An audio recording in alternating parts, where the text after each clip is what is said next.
지금까지 우리는 아브라함의 넘어짐, 그리고 모세의 넘어짐, 그리고 어제는 엘리야의 넘어짐, 그리고 오늘은 다윗입니다. 다윗은 하나님의 마음에 합한 사람이었어요. 내가 이새의 아들 다윗을 만나니 내 마음에 합한 사람이다. 성경 어디에 다윗 말고 하나님이 또 누군가에게 너는 내 마음에 합하다 이런 표현 한 적이 없습니다. 다윗이 유일해요. 내 마음에 합하다. 그런 다윗입니다. 또한 다윗은 이스라엘을 통일시킨 사람이에요. 아시는 것처럼 이스라엘은 몇 개 지파가 있죠? 12개 지파가 있어요. 사사시대를 지나면서 사사시대에는 왕이 없어요. 그 시대에 왕이 없으므로 각자 자기 소견에 오른 대로 자기가 다 왕이에요. 그러니까 이 12지파가 하나가 되겠어요? 이스라엘이 마치 12조각으로 나뉘듯이 4분 5열 있었어요. 다윗이 딱 왕이 되고 나서 이 쪼개져 있는, 분열되어 있는 이스라엘을 통합시킵니다. 그래서 비로소 단에서부터 부엘세바까지 온전한 하나의 나라를 구성하는, 나라를 완성하는 통일 왕국을 세우는, 그게 바로 다윗이었어요. 더 나아가 다윗은 예수 그리스도의 계보를 잇는 사람이었죠. 우리 예수님 별명이 있죠. 사람들이 예수님을 뭐라고 부르냐면 다윗의 자손 예수여 이렇게 불러요. 그러니까 다윗을 보면 예수님이 생각나고 또 예수님을 보면 다윗이 생각나고. 우리 성도님들은 저 보면 누가 생각나세요? 말씀하지 마세요. 시험 드니까. 이런 다윗도 넘어지나? 하나님의 마음에 합한 사람이고 한 나라를 통일시킨 사람이고 예수 그리스도의 계보를 잇는 구속사에 너무나 중요한 역할을 했던 다윗도 넘어지나? 다윗도 넘어져요. 언제 넘어졌나? 다윗이 엘라 골짜기에서 골리앗을 쓰러뜨리고 난 다음에 그야말로 이스라엘은 흥분의 도가니, 열광의 도가니가 됩니다. 그 어린 소년이 그 거대한 장정 골리앗을 쓰러뜨렸잖아요. 여인들이 오늘 우리 자매님들 같이 여인들이 나와가지고는 뭐라 그러냐면 사울이 죽인 자는 천천히요 다윗이 죽인 자는 만만히로다. 그 이야기를 듣고 사울이 열받아 버립니다.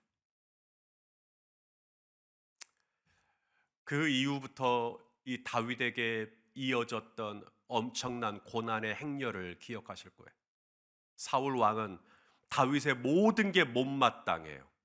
다윗이 하는 모든 게 마음에 안 들어요. 다윗이 수금을 잘 타면 잘 타니까 짜증나요. 노래를 잘 부르면 노래를 또 잘 부르니까 불쾌해요. 그래서 다윗이 수금을 막 연주하는데 사울이 단창, 벽에 있던 창을 들고는 내가 저 사람 박아버려야지, 벽에 박아버려야지 하고는 다윗에게 던지기를 수없이 했어요. 다윗이 그때마다 요리 피하고 저리 피하고 더 짜증나요. 그래서 나중에는 아예 군인들, 전문적인 훈련을 받은 이 군인들을 암살단으로 조직을 해가지고 다윗을 은밀하게 죽이려는 시도를 수도 없이 하게 됩니다. 다윗이 더 이상 살 수가 없는 거예요.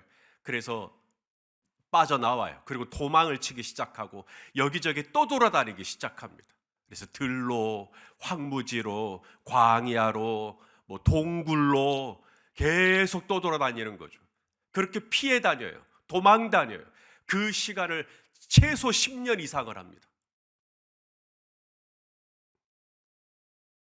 그때 넘어졌는가?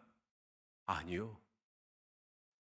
오히려 고난의 때에, 그 억울한 때에, 그 원통한 때에 그때 다윗은 더 총총해요. 그때 더 또렷해요. 그때는 오히려 안 넘어져요. 사울을 죽일 수 있는 기회가 눈앞에 딱 있었어요. 2번이나 있었어요. 그럴 때도 다윗은 사울에게 손대지 않았어요. 하나님의 기름 부음 받은 자를 손대는 것을 하나님이 싫어하신다. 이게 원칙이었어요. 이게 선이었어. 선, 라인. 이걸 안 넘어가는 거죠. 이거 넘어가면 넘어지는 거거든요. 그런데 손대지 않는 거죠. 안 넘어졌어요. 오히려 그럴 때는 가난하고 힘없고 백없고 눈물 골짜기를 지날 때는 오히려 더 총청했어요. 더 하나님 의지했어요. 그럼 다윗이 언제 넘어졌는가? 역설적이게도 모든 고난의 그늘이 사라지고 한 나라의 왕으로 기름 부음 받고 이보다 더 높아질 수 없는 그 자리에 올라갔을 때, 이보다 더 가질 수 없는 그렇게 부함이 그에게 찾아왔을 때, 명성이 찾아왔을 때, 모든 것이 잘 풀려나갈 때, 그때 넘어져요.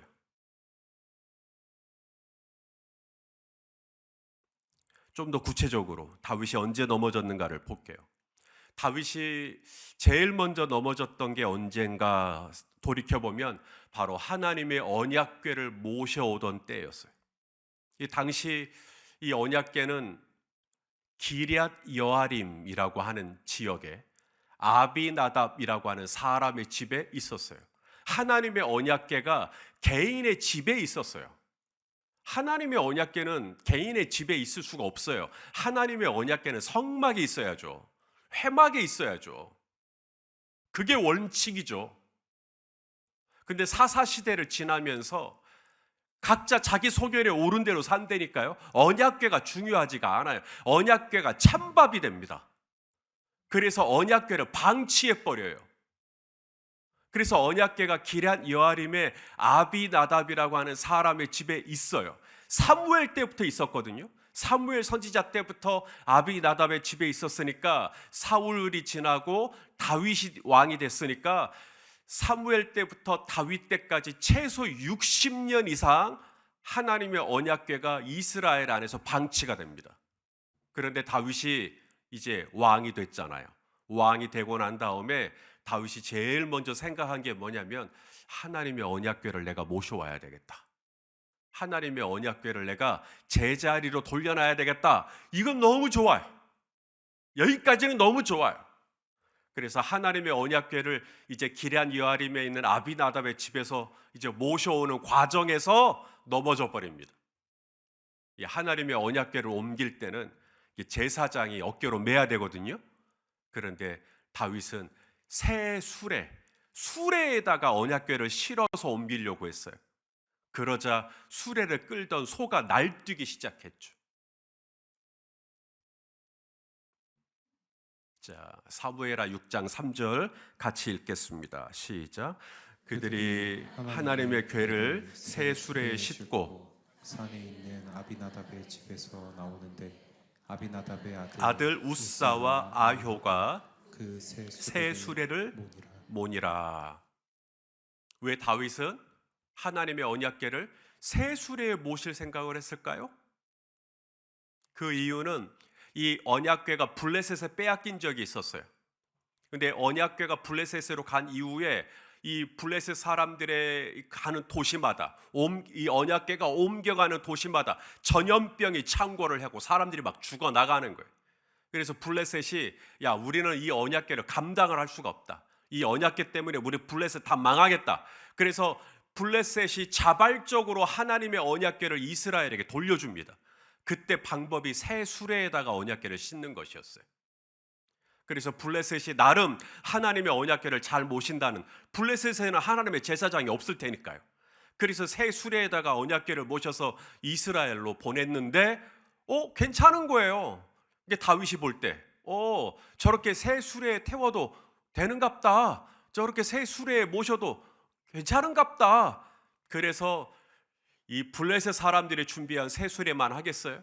다윗이 준비한 새 수레는 정말로 역대급 새 수레를 준비했을 거예요.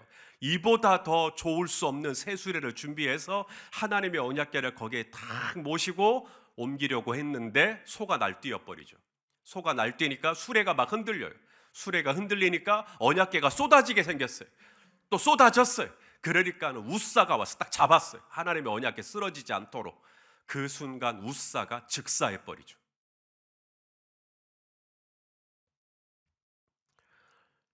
하나님의 언약궤를 옮길 때 새 수레에 옮기는 것보다 더 중요한 게 있어요. 하나님의 언약궤를 60년 동안 방치됐던 아비나답의 집에 있던 하나님의 언약궤를 옮기는 건 너무 좋은데, 하나님의 언약궤를 옮길 때 주의해야 할 게 뭐냐면 진리를 따라 옮겨야 돼요. 진리가 뭐냐면 하나님의 언약궤는 제사장이 어깨로 메야 한다. 자, 우리 율법이에요. 신명기 말씀 10장 8절 읽겠습니다. 시작. 그때에 여호와께서 레위 지파를 구별하여 여호와의 언약궤를 매게 하며 여호와 앞에 서서 그를 섬기며 또 여호와의 이름으로 축복하게 하셨으니 그 일은 오늘까지 이르니. 이르니라. 레위 지파를 구별하고 오직 이 레위 지파 출신의 제사장들만이 하나님의 언약궤를 어깨에 맬 것이며, 이게 원칙이에요. 이게 법칙입니다. 이게 기준이에요. 이게 진리예요. 이걸 넘어가면 넘어지는 거죠. 그런데 다윗이 이걸 넘어가 버려요. 그래서 새 수레에다가 하나님의 언약궤를 모시려고 했죠. 그리고 넘어져 버렸습니다. 하나님이 찾으시는 예배자는 영과 그 다음에 뭐예요? 진리로 예배하는 자. 진리가 뭐죠? 하나님이 세우신 원칙이요. 하나님이 세우신 질서요. 이걸 무시하면 안 돼요. 하나님은 모든 화평의 하나님이시라. 하나님은 모든 질서를 만드셨어요. 원칙이 있단 말이죠, 우리 하나님께. 예수님이 말씀하셨어요. 내가 곧 길이요 진리요 생명이다. 그래서 예수님이 말씀하신 그 진리, 우리가 하나님을 위하고자 하는 마음은 있어요. 하나님을 위하고자 하는 마음은 참 좋아요. 하나님을 위하고자 하는 마음은 칭찬받아 마땅해요.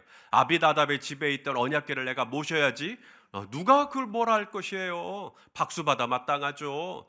근데 그렇게 내가 하나님을 위하고자 하는 마음은 너무 좋은데, 하나님을 위한다는 그 명목 때문에 그 이후에 어떤 방법, 이것까지 다 넘어가는 건 아니에요. 하나님을 위하고자 하는 마음 플러스 진리를 따라 행해야 돼요. 그 진리가 뭐냐면 좀 번거롭더라도 어깨에 메야 돼요. 그건 제사장의 본분이에요. 그것은 제사장의 직무예요. 제사장의 책임이에요. 그런데 이걸 벗어나면 넘어질 수 있다. 진리를 벗어날 때 우리도 넘어질 수 있다. 자, 두 번째, 다윗이 언제 넘어졌나? 인구조사예요. 다윗이 왕이니까 왕으로서 내가 통치하고 내가 다스리는 이 나라 백성들이 몇 명이나 되지? 어린아이에서부터 장년에 이르기까지 몇 명이나 되지? 뭐 알아볼 수 있죠. 근데 중요한 건 동기예요. 너무나 당연한 것이고 또 지극히 할 수 있는 일이고, 예수 안 믿는 사람이라도 얼마든지 할 수 있는 일이고, 그런데 중요한 건 동기예요. 동기.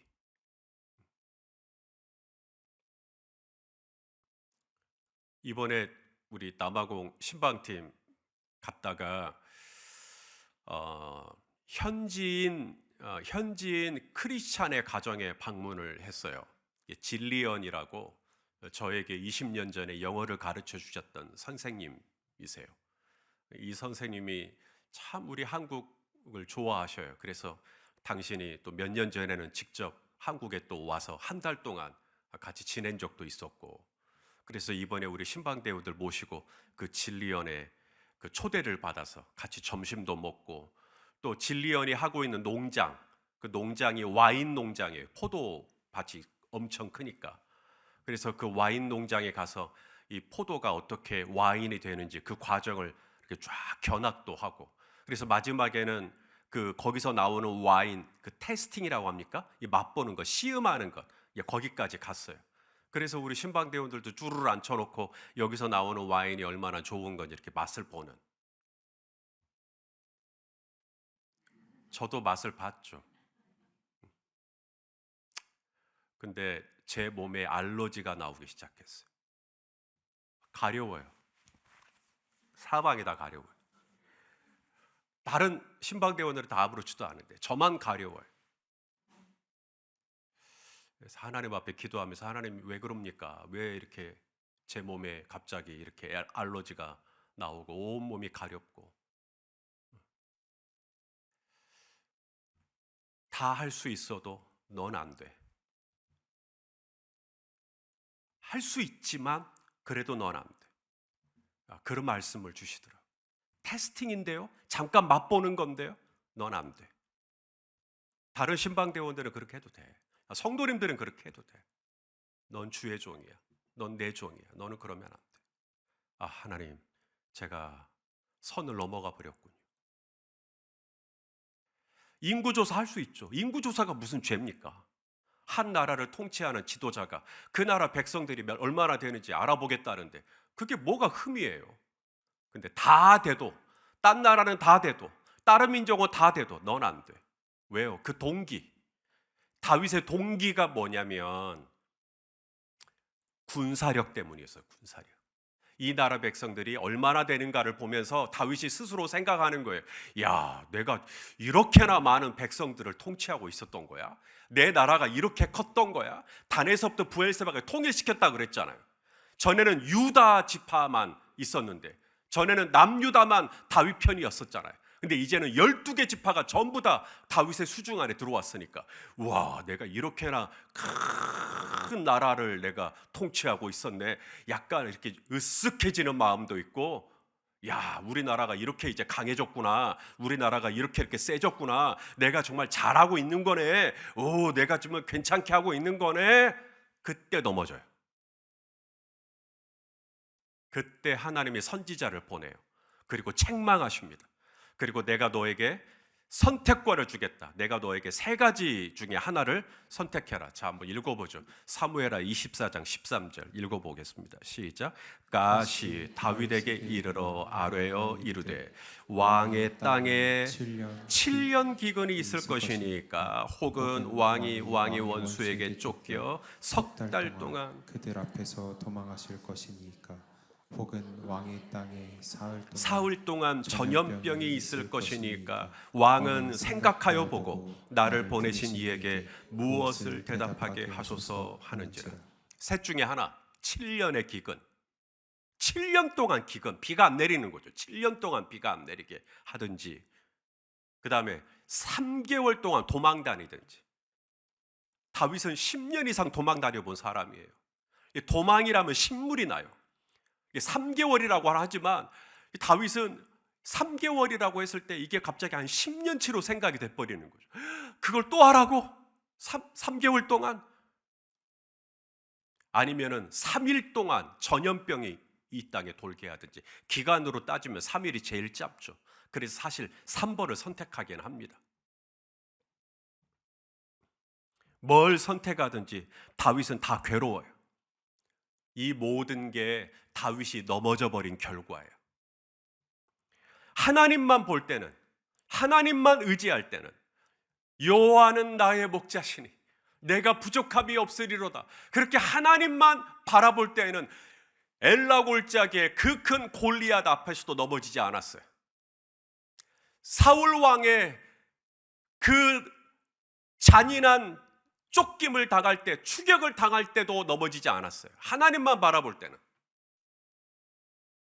그런데 어느 순간 하나님이 아니라 사람들이 눈에 들어와요. 사람을 좋아하고 사람을 의지하고 사람하고 함께 있으려고 그러고 사람을 자꾸 기대려고 그러고 그때 넘어집니다. 마지막 다윗이 언제 넘어졌나? 오늘 본문이에요.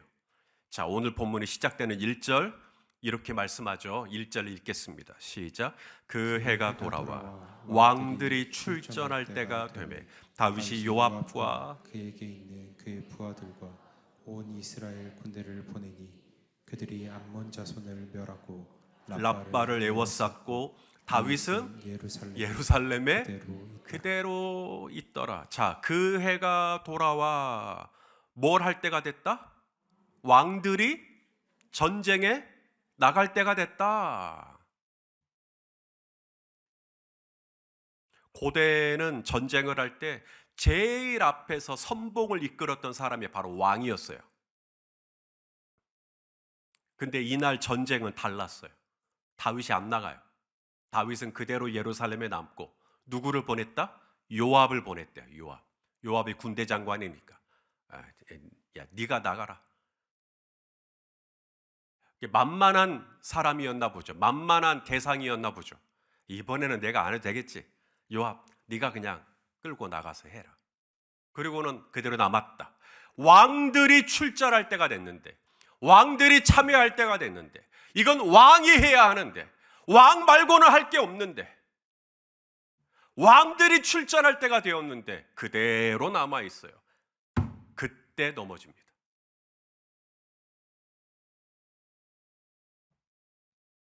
밧세바가 너무 예뻐서 밧세바에게 넘어진 게 아니에요. 밧세바 때문에 다윗이 넘어진 게 아니고 다윗은 벌써 넘어졌어요. 왕들이 출전할 때가 되었는데 이건 왕 말고는 대체가 불가능한데 그걸 안 해요. 그것은 왕의 직무요. 이것은 왕의 책임이요. 이것은 왕의 본분이에요. 근데 그걸 안 해요. 내가 너희를 위하여 기도하기를 쉬는 죄를 범치 않겠다. 그것은 선지자의 직무예요. 그건 선지자의 책무예요. 말씀을 전하는 것과 기도하는 것을 제하고 공개를 일삼는 것이 마땅하지가 않아요. 그런데 말씀을 제해요. 기도를 제해요. 묵상을 제해요. 경건 생활을 등한시해요. 그때 넘어집니다.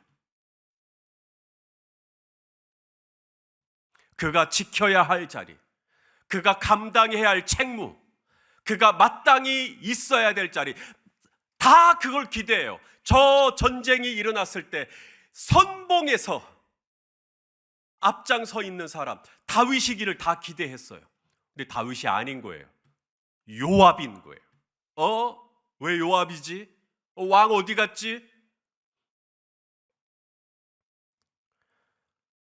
그러므로 오늘 이 하루도 우리가 넘어지지 않으려면 그럼 어떻게 해야 되는가? 다윗을 통해서 우리가 반면 교사, 반면 교육을 받게 돼요. 우리가 넘어지지 않으려면 첫째, 진리 안에 거해야 된다. 내 안에 거하라. 그래야면 나도 너희 안에 거하리니 너희가 내 안에 거하지 아니하면 너희가 아무것도 스스로 할 수 없다. 아멘입니까? 그래서 우리가 하나님을 위하고자 하는 마음은 다 있어요. 우리 안에 다 하나님 기쁨 되고 싶고 하나님 뜻대로 살고 싶은 마음은 원이로돼. 다 그런 마음이 있어요. 기도하고 싶고 말씀대로 살고 싶고 나도 용서하고 싶고 나도 섬기고 싶고 나도 나눠주고 싶고 나도 그런 마음이 있어요. 근데 그것만 있으면 안 되고 또 하나가 뭐냐면 진리를 따라 행해야 돼요. 진리를 따라. 세상은 진리를 따르지 않죠. 세상은 떡을 따릅니다. 어디에 떡이 있냐? 여기에 온통 관심이 거기 있어요. 떡이 몇 프로 나온다냐?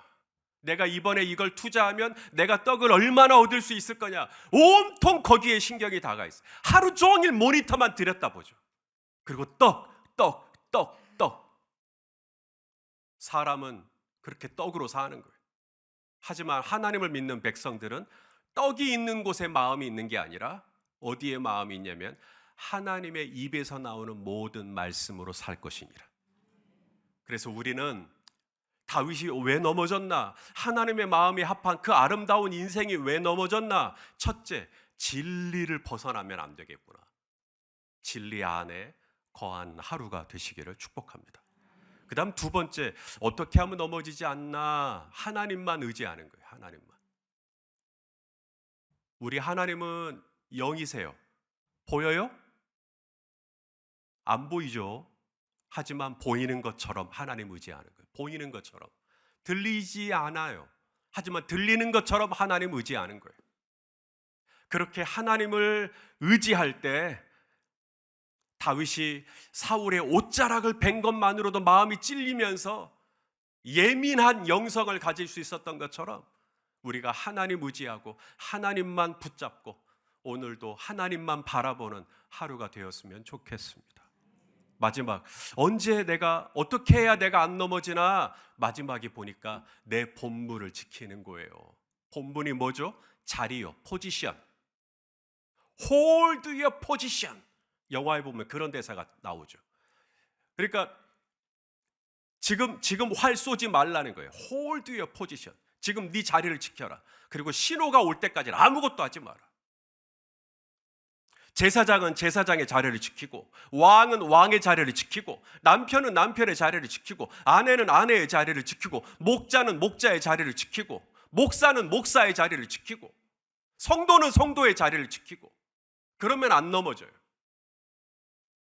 왕들이 출전할 때가 됐다니까요. 그럼 왕이 출전해야죠. 왜 그대로 남아있냐고요. 그러면 기도해야죠. 왜 그대로 남아있냐고요. 그러면 말씀 앞으로 나아가야죠. 근데 왜 그대로 남아있냐고요. 그러다가 넘어져요.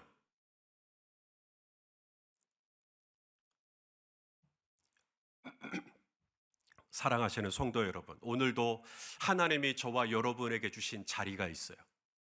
우리에게 허락한 삶의 자리가 있어요. 그 자리를 예수 그리스도의 이름으로 잘 지켜내고, 오늘 나에게 맡겨주신 이 소임들을 또 잘 감당하고, 그래서 그 진리 안에서 하나님을 의지하면서 오늘 내게 주신 이 본분을 잘 지켜서 오늘 이 하루도 넘어지지 않았으면 좋겠다. 그렇게 되기를 축원합니다. 기도하시겠습니다. 존귀하신 주님, 다윗이 넘어집니다. 다윗도 넘어집니다. 오 하나님, 다윗이 왜 넘어졌나를 들여다봤습니다. 주여, 우리가 진리를 따라 행하게 하시고 하나님만 의지하게 하여 주시고 오늘도 내게 주신 본분을 지키는 이 하루가 되게 하여 주옵소서. 예수님의 이름으로 기도합니다. 아멘.